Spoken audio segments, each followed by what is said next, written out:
Halo. Terima kasih sudah meluangkan waktu untuk menonton video ini. Mungkin kamu datang ke sini bukan karena sedang mencari jawaban besar, bukan pula karena ingin mendengar ceramah panjang, tapi hanya karena ada sesuatu di dalam diri yang terasa sedikit berat akhir-akhir ini, sesuatu yang sulit dijelaskan namun cukup kuat untuk membuatmu berhenti sejenak, dan bertanya, sebenarnya apa yang sedang terjadi dengan diriku sendiri. Di video ini, kita tidak akan membahas kesehatan mental sebagai istilah yang rumit atau jauh dari kehidupan sehari-hari, melainkan sebagai sesuatu yang sangat dekat, sangat manusiawi, dan seringkali hadir tanpa kita sadari, karena kesehatan mental bukan hanya soal gangguan atau diagnosis, tetapi tentang bagaimana kita menjalani hari, menghadapi tekanan, dan memperlakukan diri sendiri di tengah dunia yang terus bergerak cepat.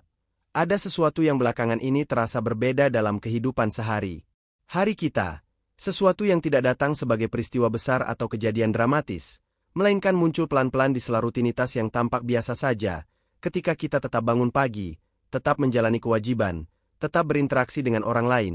namun di dalam kepala ada rasa penuh yang tidak kunjung reda, di dada ada beban yang sulit diletakkan, dan kelelahan itu bukan berasal dari tubuh yang terlalu banyak bergerak, melainkan dari pikiran yang hampir tidak pernah diberi ruang untuk berhenti.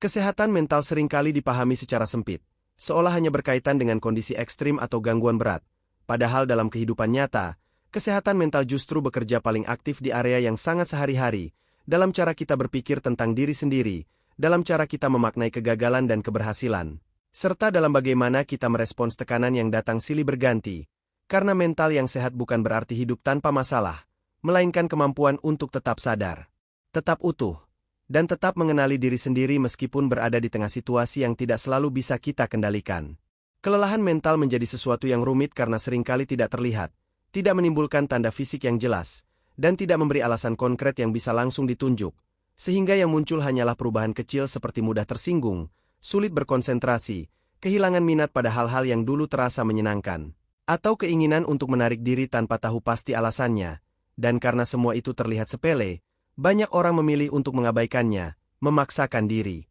untuk tetap kuat, tetap produktif, dan tetap terlihat baik-baik saja, hingga tanpa sadar kelelahan itu menumpuk dan menjadi beban yang semakin berat untuk ditanggung sendirian. Tekanan hidup jarang datang sebagai satu kejadian besar yang mengguncang, melainkan hadir sebagai akumulasi dari hal-hal kecil yang terus berulang, target yang semakin tinggi, waktu istirahat yang semakin sempit, tuntutan untuk selalu cepat dan selalu siap, ditambah lagi paparan media sosial yang tanpa henti menampilkan potongan kehidupan orang lain yang tampak rapi dan berhasil, sehingga tanpa sadar kita mulai membandingkan proses kita yang penuh jeda dengan hasil orang lain yang terlihat instan, padahal setiap orang membawa cerita dan beban yang tidak selalu terlihat di permukaan.